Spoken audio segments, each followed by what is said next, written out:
right, and it's got me feeling like life is good, yeah. Life is good, yeah. Yeah, in my darkest time. Hey, we are the Turning Point meta, where we discuss turning the point and laughing at your opponent. I am Rage Rifter, my co-host, Nate Autonomous. also known as Chris, and he is Pretty simple. Nate. Yeah. Yes. It's not a cog player. Cool. That is one intro. Done. In the bag. Turning and pointing at your opponent. We discussed turning and pointing at your opponent and why you shouldn't do it. Join us at 9. Do it anyway. Point at them. Point at... Make them feel uncomfortable. Okay. We'll try another bloopers. Okay. No, I think that was a great intro. Leave it in. Start it up. Okay. We're doing it live. We'll return and point at and laugh at our opponents. I love it. So we can have a little bit of fun on the podcast. Come on now. I don't. It's all analytical. All science, all math. No fun. No, it's perfect. So last week we discussed what makes a CEDH deck. This week we discuss. So this week, we are going to discuss picking your deck. I think it's a pretty important piece to playing CEDH, right? The most important piece. Absolutely. People want to have fun in the way that they want to have fun. They want to win in the ways that they like winning. And so I think it's just kind of one of those things that you need to lean towards. And obviously, sometimes you pick something that you played in casual and move it to CEDH. Sure. But what would you say is kind of the main focal point to a CEDH deck that, like, what we are picking when we're picking a deck? What we're picking, I would say it's the first one would be archetype or play style in general. I know that you really enjoy turbo and aggro. Do you want to discuss what is turbo or aggro archetype for you? Yeah, absolutely. So turbo sometimes gets a rap for being that you try to turbo out a win. You are trying to aggressively win on turn 1, turn 2, sometimes turn 3, like that. You want the game to be over before turn 3 usually ever happens. Sure. Or turbo is very good at taking a small window later in the game and turboing out something at instant speed and winning over the top. So that's kind of what turbo is. It's very aggressively trying to win the game. What turn does it normally try to win on?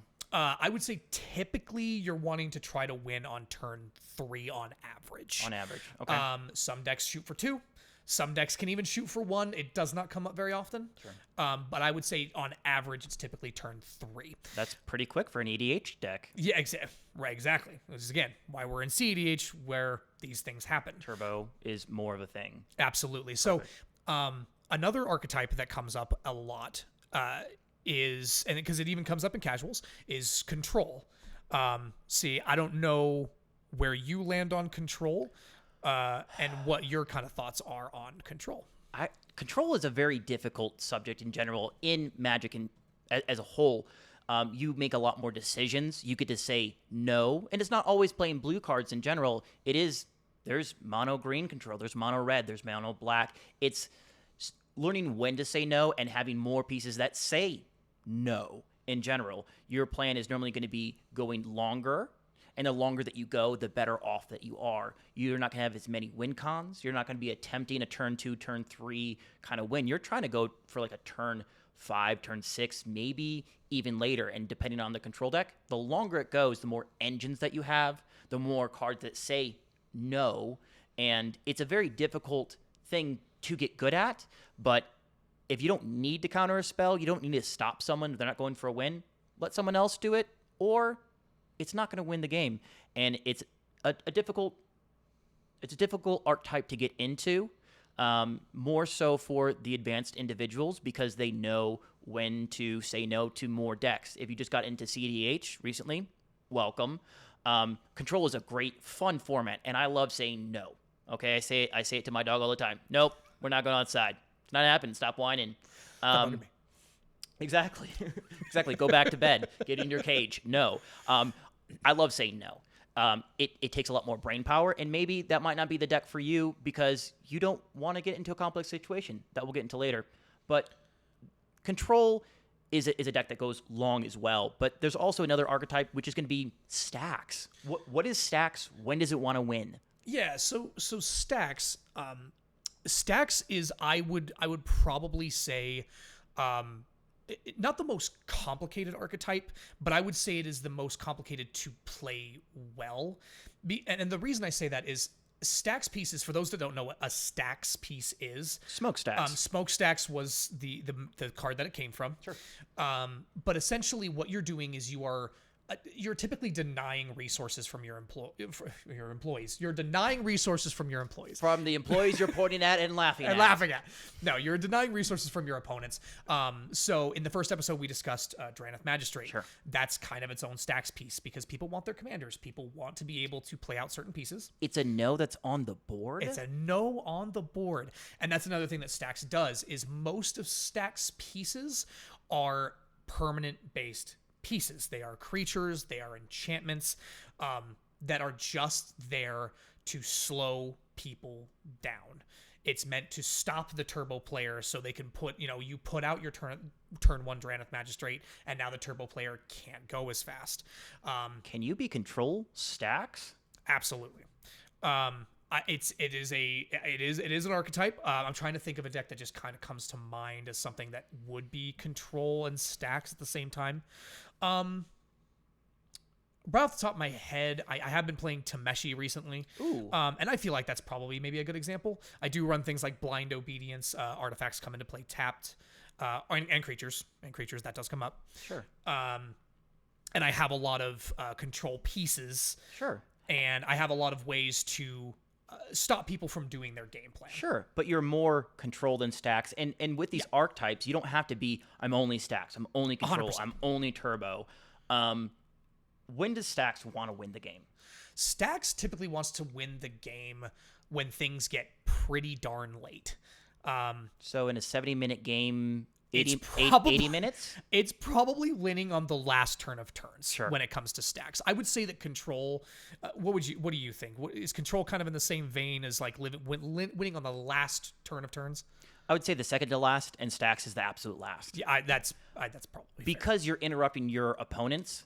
They're trying to figure out how to get out from underneath it and using more game time in general. I would say is Stacks. Like, cool, I can only cast one spell a turn. I'm going to take 5 minutes to see how do I win this game if I can only cast one. No, pass turn. Right.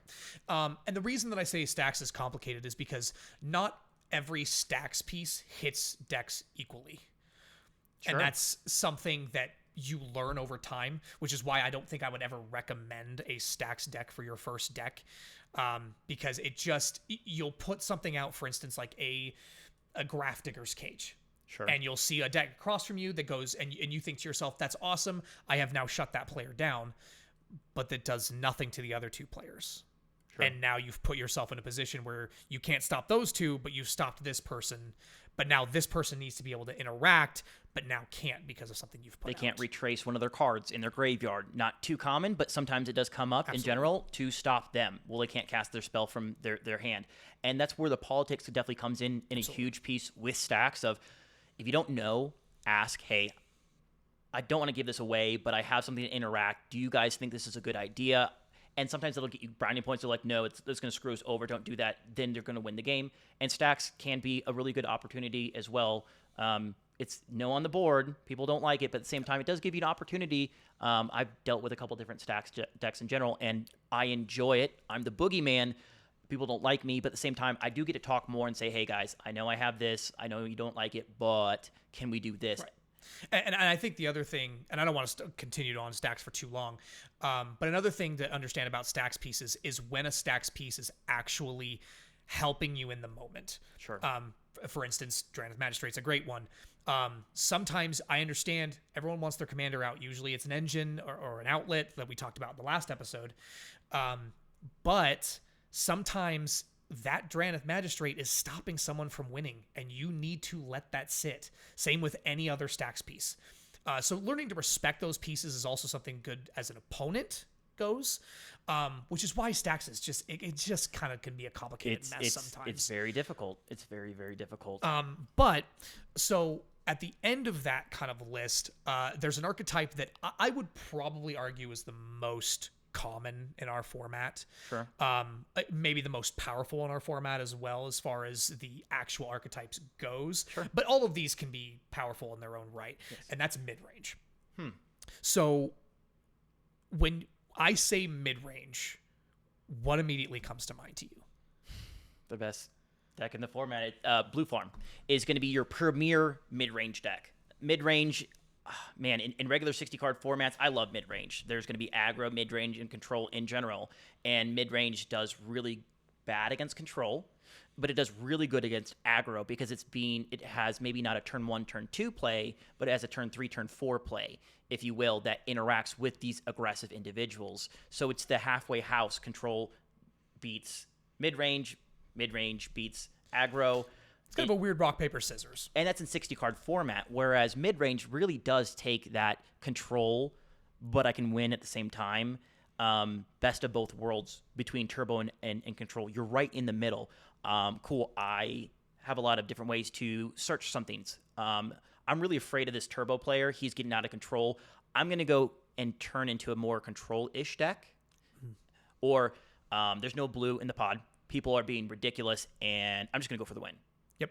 And you have those options in Blue Farm. There are other mid-range decks that aren't as well able to pivot in general, but there are some decks that are more mid-rangey that aren't necessarily trying to go towards the second to last turn. They're trying to go towards more so turn 5, but they can win on turn 3 at different times as well, depending on their needs.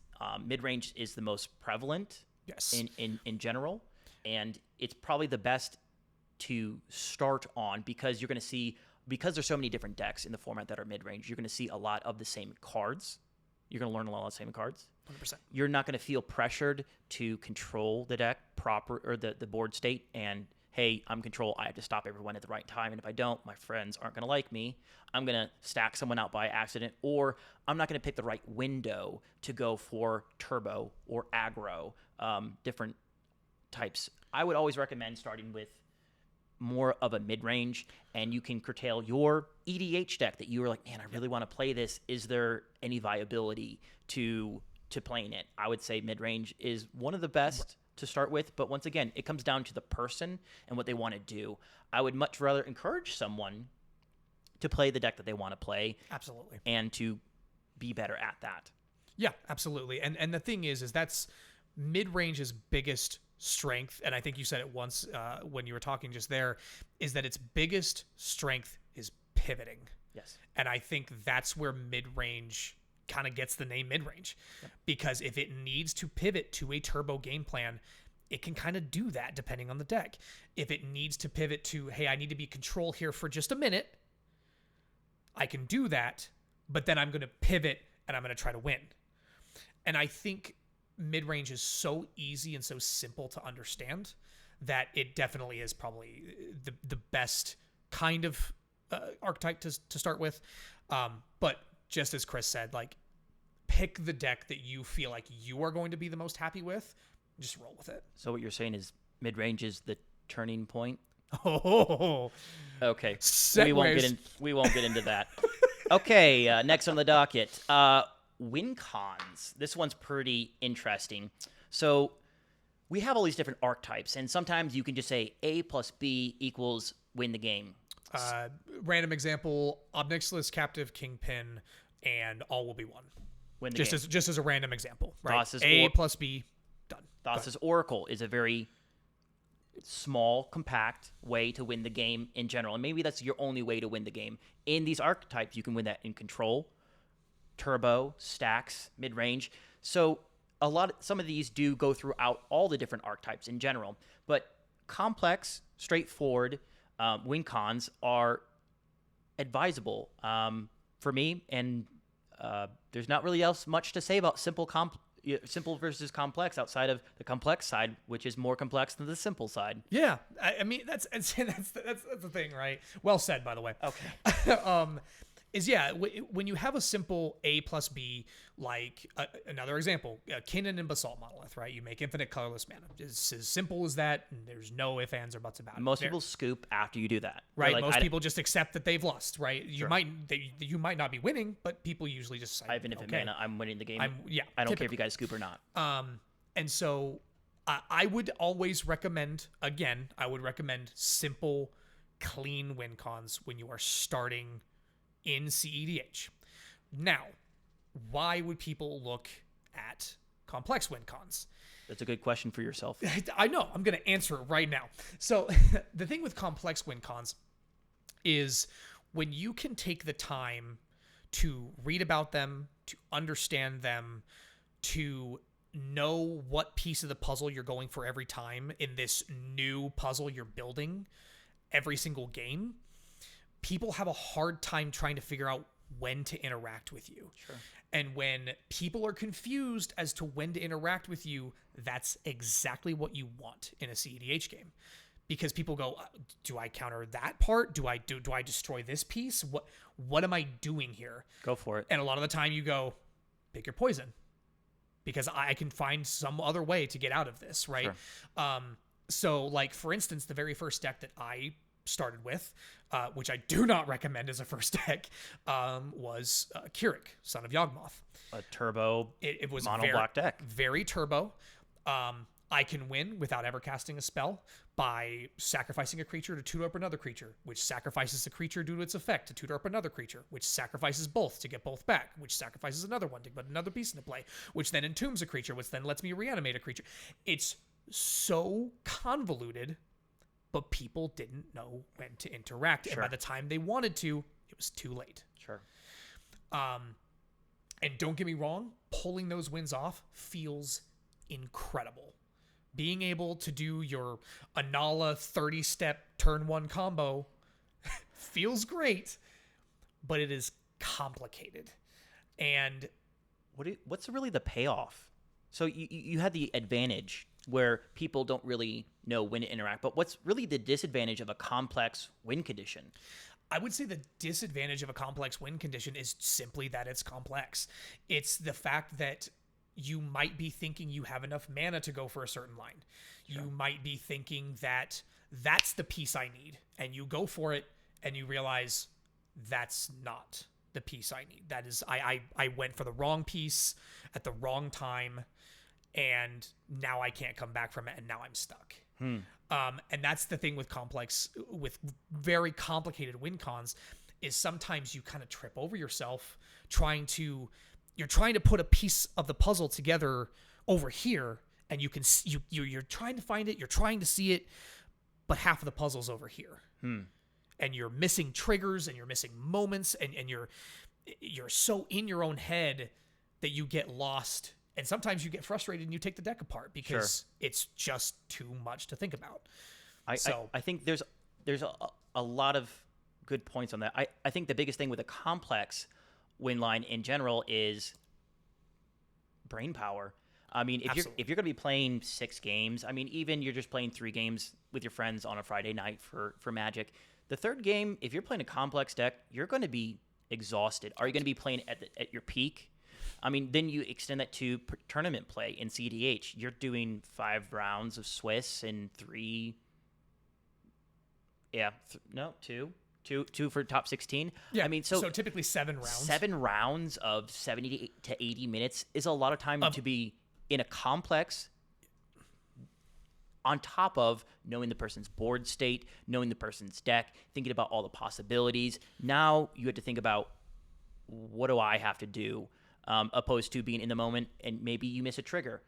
Maybe you let something resolve from the opponent that should not have resolved because you're already in your mind. There's good and there's bad. I personally prefer simple, straightforward win cons, and sometimes, very rarely, I do like complex. But it's simple just because at a long tournament, A plus B equals win. And I love the complexity. I've always been someone who takes complex win cons as a challenge, and I will try, and I'll get frustrated with myself. I'll mess them up. Sure. But that's how I learned to get better at them. And that's how I learned to take in board states better and try to be better at solving this puzzle that I'm always trying to solve every single game. What deck are you on right now that you would consider complex?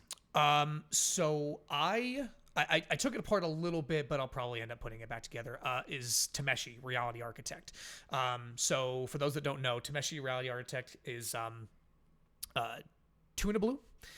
And it has an activated ability on it where you pay a white mana, you return a land to your hand, and you pay X into that cost as well to return an artifact or enchantment from your graveyard to the battlefield.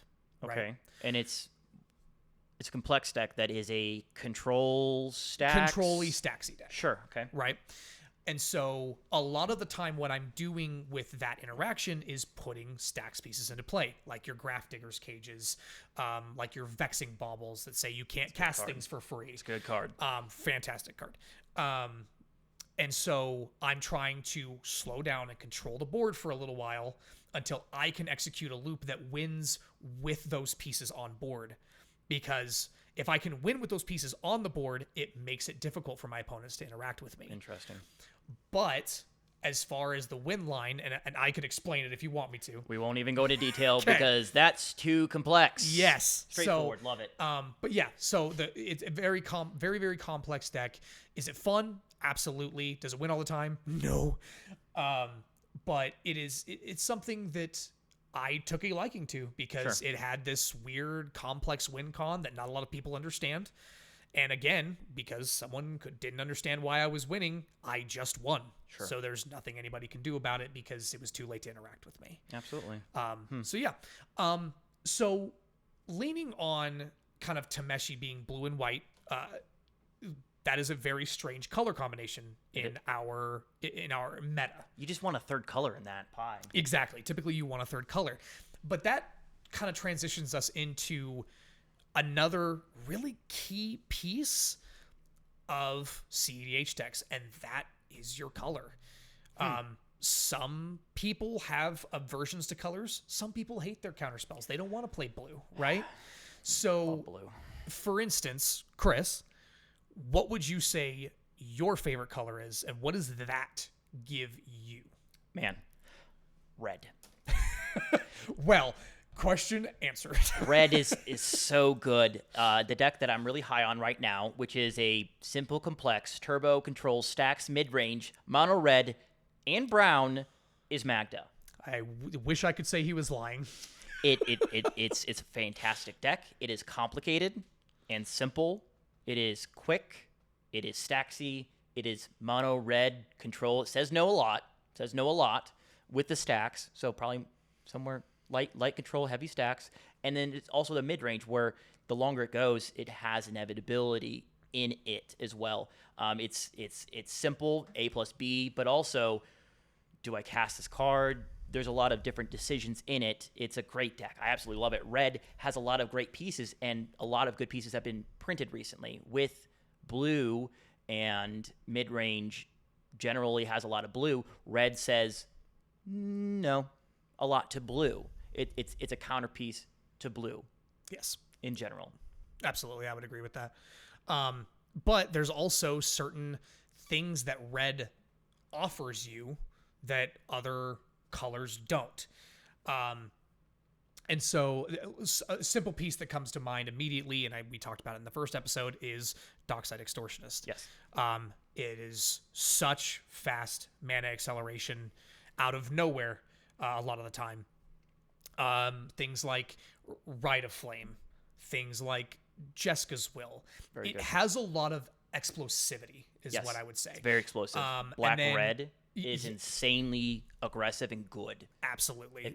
Fits very much into the turbo aspect of most Rakdos decks, I would say, are very aggressive or turbo. That's perfect. And then the other thing with red in general is it actually comes with one of the most common win cons in Underworld Breach. I don't know if that's something that we want to discuss right now, or if it's something that we want to discuss on a different episode. Maybe not mono red, but yes, red. Yeah, not mono red.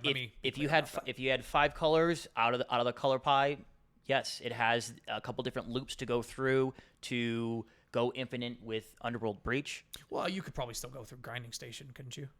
Yeah, I mean, again, it's very strange in Magdalist. Don't get me wrong. It would be. But you could in theory. But really, those are your pieces. Yeah. It's going to be explosivity and a really good win con in general if you pair it with blue.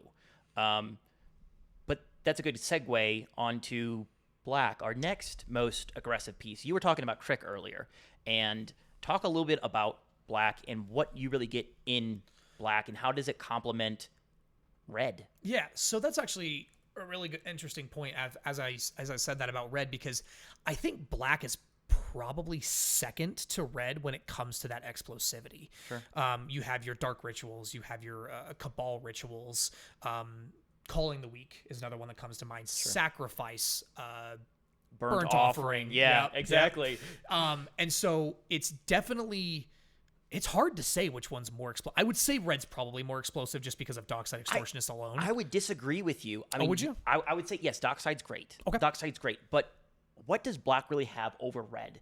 And that's the best tutors in the entire format. Tutors. Red doesn't have that many. There's a couple here and there. But black, it has an explosivity, plus it has some of the best tutors. It has great removal. It has great... Yes. Those are the best things about That's it. the thing. Those are the best things that black offers. But the thing that it just gives you everything you need, right? Because that's what a tutor is for. Most black tutors, for those that don't know, most black tutors are unconditional.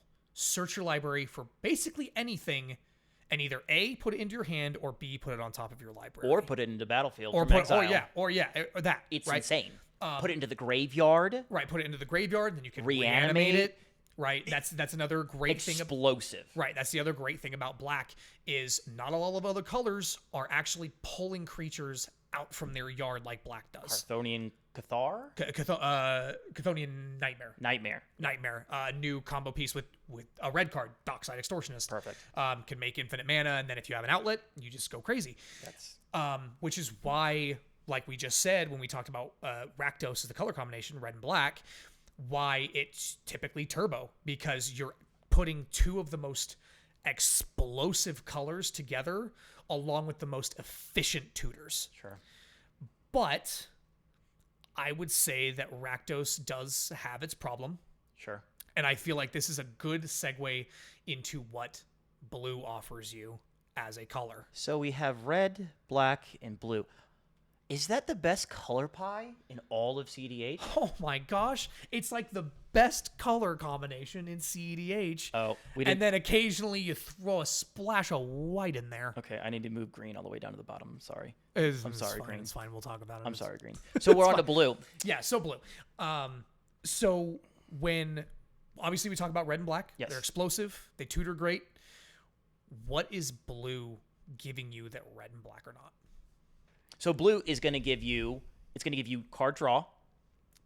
There's some black that honestly does really good at card draw. I would say that black is I don't know. White's been coming up, but I would still say that black is probably second in card draw. It's pretty decent. Sacrifice a creature, draw a card, sacrifice a creature, make a token, sacrifice a creature. There's a couple different of those, as well as Peer into the Abyss that comes to mind. Peer into the Abyss, Ad Nauseam is essentially a draw spell, a much more complicated draw spell, but normally, I mean, it does draw you cards. Normally, it's going to cost you life. Yes. Whereas blue is going to be cool. You're going to pay that mana? No? Okay, cool. You're going to cast your second spell this turn? Okay, no. You're going to activate... there's a couple. Fairy Mastermind, cast your second. It's almost as if you're talking about one of the most popular cards in our format. Fairy Mastermind? No. Crom? Rhystic Study. Oh, Rhystic Study and Fish. Sure. Those are going to be some of your best blue cards in general. Absolutely. Dress Down's a great card as well in general. That's some denial. But blue really does a lot of denial on the stack, which is what we're heavy on. And one reason why blue is such a prominent color in our format. It draws cards. It gets you to where it's going. Black, blue in general is pretty good at getting the cards you want, saying no. Maybe not win cons. You add the red, you add the green, you add the white in there, and they become a little bit something else different, which is perfect. But I think that's about all that really you want to talk about blue at all, or do you think I covered it pretty well? No, I think that's something that blue does very well. Blue is also very good at looking for instants and sorceries a lot of the time, either through card draw or things like your mystical tutors or whatnot. But yeah, I think that's pretty much it when it comes to blue. It doesn't really offer a lot of explosivity. Its tutors are pretty limited, but. And I guess we should probably talk about the downsides for like red, for instance, and black, because we didn't really touch on that. Because they do have their downsides, right? Every color does have something that it doesn't do very well. For instance, red cannot draw cards. It's very. It's the One Ring. Sure, it's probably the worst color. That's why I said Magda's brown. Yeah, right. It's red. It's red and brown. Typically, it's impulsive card draw. You exile the top card of your library type card draw, which not really card draw. Which I know there's a debate on people on whether or not they consider that card draw. I personally don't consider that card draw because those cards are not in my hand, unless I'm playing something like Krakashima, where it does end up in my hand. Faithless looting would be an example of something similar to that, where you can do rummaging, where you draw 2, discard 2. You have a lot of those. You have a lot of the reds that where it goes into exile, but once you pass turn, normally that's pretty much it. Yeah, usually they're gone. What black? Black, I would say, outside of its explosiveness and its tutors, it doesn't really offer a ton as far as. I'm trying to think of obviously black has its tainted packs and its demonic consultations, which is good. Sure. But that's usually alongside blue. Yeah. So we get rid of blue. We're just mono. Right. We're just talking about what does black not do the best out of all the other color pies? And really what it does, just like without having a blue, I mean, man, that's actually a good question. What does it not do? Because it does what it does so well. It really doesn't have any permissions to say no. Red has some different ways to interact with counter spells. Blue has some different. Black does not interact on the stack. No, or black. I'm sorry. Black does not interact on the stack. It can kill stuff. It can kill stuff on the stack, but that's typically about it. Correct. There's not too many other ways to do that. Blue can stop it. Green, there's a couple different ways to interact, saying my spells can't be countered this turn. White has some different things that we'll get into when we get to white on next. But black, if someone says no, you typically go, sounds good, and then you put the card in your graveyard or an exile or whatever. And that's why blue and black are so well together. Black says, well, okay, I can't do it. Blue says, I'll stop you anyways. When you combine both blue and black in general, it normally has a very good point. Typically fantastic control shells. Great, cool. I'm going to do what I want to do, and you can't stop me. Not always the case. And then when I need my explosivity to cast my win con, I have it because I'm in black. Yep. If I need to turbo out my Rhystic Study on turn 1, I can do that. If I need to turbo out my Talion, a typical Dimir control commander, on turn 1, I can because of the explosivity. If I need to go get my counter spell in general to stop this individual, there's ways to do that. They complement each other really, really well. What does blue not do well? I would, again, tutor. Same with red. They don't tutor very well. I don't think they win the game that well. Blue by itself does not win the game very well. I would say that red and black actually do a pretty good job of winning the game, even monocolored. Sure. Blue, man. It just denies people long enough that they quit the game, and you point and laugh at them. Yeah, you point and laugh, and everyone scoops up because they're frustrated with you. Yes. So if you want friends, play mono blue. That's my TED Talk. Right, 100%. But yeah, so I would say those things when it comes to blue. But now another color that, again, kind of talking in order as like one of the best decks in our format, we're going to throw white into the mix. Why not? Now, what is it that we're looking at when it comes to white? What is white doing that other colors simply cannot do? Silence effects. Hey, what's going on, everybody? Natonimus from the future here. So during the recording that we did, unfortunately, the camera that we were using overheated and white kind of got left out. So I'm just kind of here in the aftermath to kind of explain what white's strengths are and kind of what his weaknesses are. So the main reason that you're looking for white in your decks when you're picking a CEDH deck. White has the best protection pieces, and usually those protection pieces are in the form of silence effects. Silence effects usually lock out your opponents from being able to interact with you, whether that's actual silence. It could be a Grand Abolisher. It could be something like Ranger Captain of Eos. It could be something like a Deafening Silence if your deck does not cast a lot of non-creature spells in a turn, or if you do cast a lot of creature spells, you can obviously play around those things. I do have a couple notes from Chris as well. He wanted to let people know that white is typically like the third best in card draw. It's third or second. It's been getting a lot of good pieces. Things like Esper Sentinel is a great example. There's been a new enchantment called Trouble in Pairs. Trouble in Pairs sees some play, not a ton, but a little bit. And I would also say that white's pretty good at making treasure as well. Things like Smothering Tithe come to mind immediately. So it's actually pretty good at fixing mana. Definitely not as good as red. It's also good at having attackers. It's good at having beaters on the board, and usually permanent based effects. White is definitely best when it comes to stacks pieces. White has your actual legitimate Rule of Laws, which, for those that don't know, Rule of Law says you can only cast one spell a turn. Everyone is under that lock.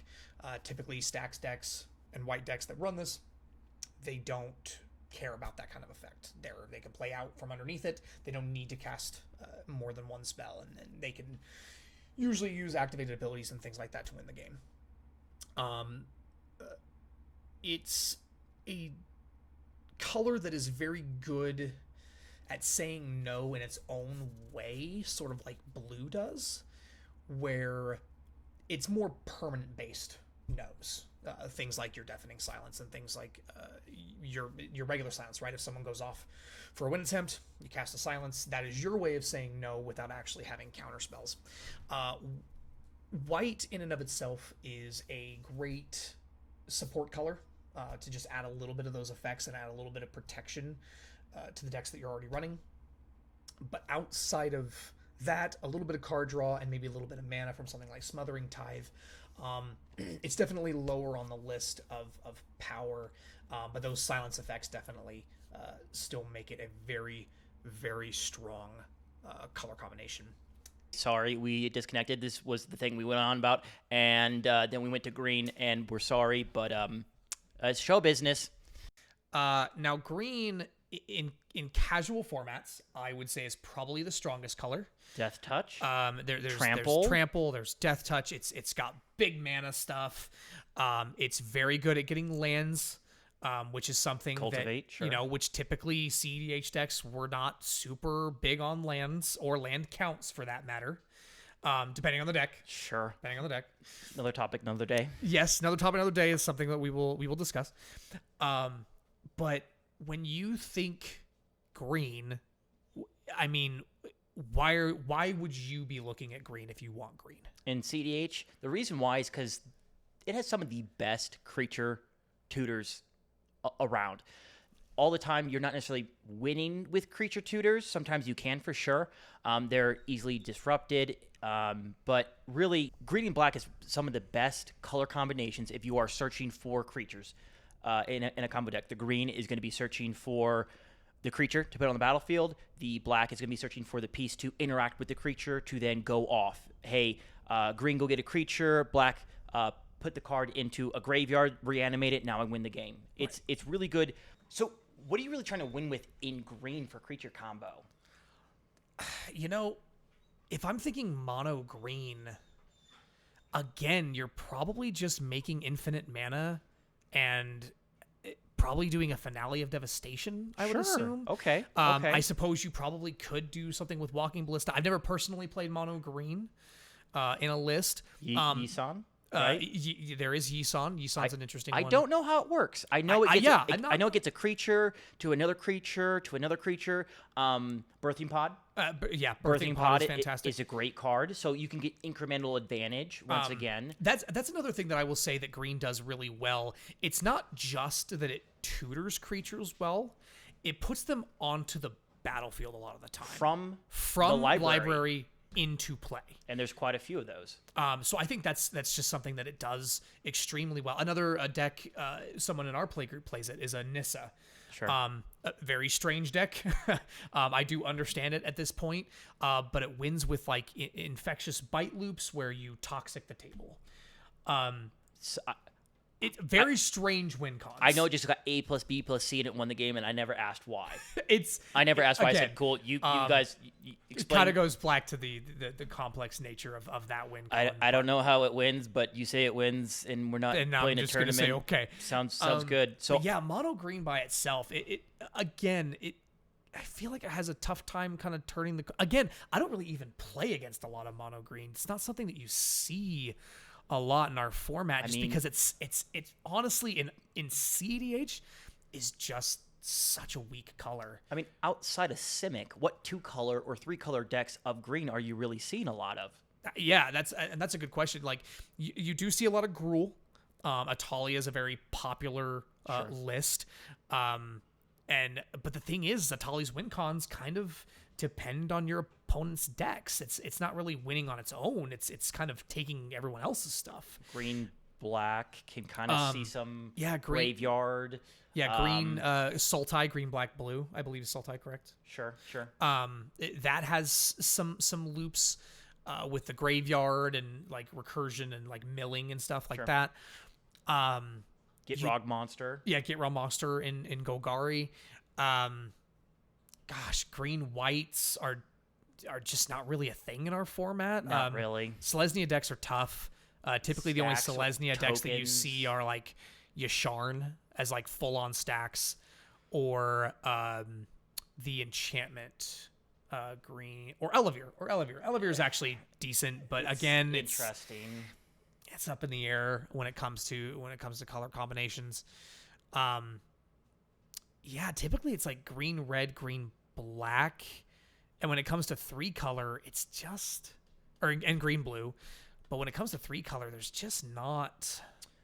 So green, red, and green, black is really what's going to give you like we talked about, the explosivity that green does not have. Green has big creatures. How do we get the bigger creatures out quicker? You play out your entire hand of green incredibly slow if you're mono green, right? You play it out incredibly slow for your big creatures, your standard big creatures. Maybe not all the decks in general. There might be a turbo green deck, beats me. But normally you're going to be playing out those things. You're most affected by board wipes in general that we don't play many of, but they are. And you don't have a way to really refill your hand in general. So you play big creatures that cost a lot. Someone says no. Cool, I just spent 7 mana. They spent 2 mana. That sucks. As far as that goes, I mean, there's other smaller creatures that they could say no to. But then a board wipe, you have all these stack pieces. You have these things. You don't have a way to get to it. You have no way to draw to the other card that wins the game necessarily. Maybe there's a couple in the command zone that can do an effect that gets you a card, looting effects in general. But otherwise, it's the most affected by the least used thing. But it's slow. It is. I know Selvala was around for a minute. Sure. And that was probably the quickest and probably one of the strongest mono green decks for a while. It doesn't really see play. No. I don't know. Maybe one of these episodes we can dive into mono green just to get an idea. Why is mono green at the bottom? Just so that we can, that way all of us can understand it, because I don't really see mono red all green. day, mono black all day, mono blue. Now, I've seen monos of every other color, even white to some extent, like not very much, to be all perfectly honest. But I would love to do a deep dive of the green and white. Why and what would these things need to get back? Yeah, that's a good topic for another day, but a topic nonetheless. So I want to say that kind of covers everything when it comes to picking your deck. Is there anything else Dude, I love the work that we've done today. This is fantastic. So I mean, is there anything else that you can think about or want to say about picking your deck? I feel like we've kind of gone over everything that we need to do. Okay. So that's it. That's how you pick your deck. Everything that we told you is 100% foolproof. That is how you pick it, and that's always how you'll pick your deck. It's the gospel. We can't be wrong. You need to know this information to win. Did you take notes? You better have. Otherwise, we're going to be upset with you. Quiz next week. Okay. We appreciate it, you guys. Thank you so much for turning into the Turning Point Meta Podcast. And I believe we're going to talk about more decks next time.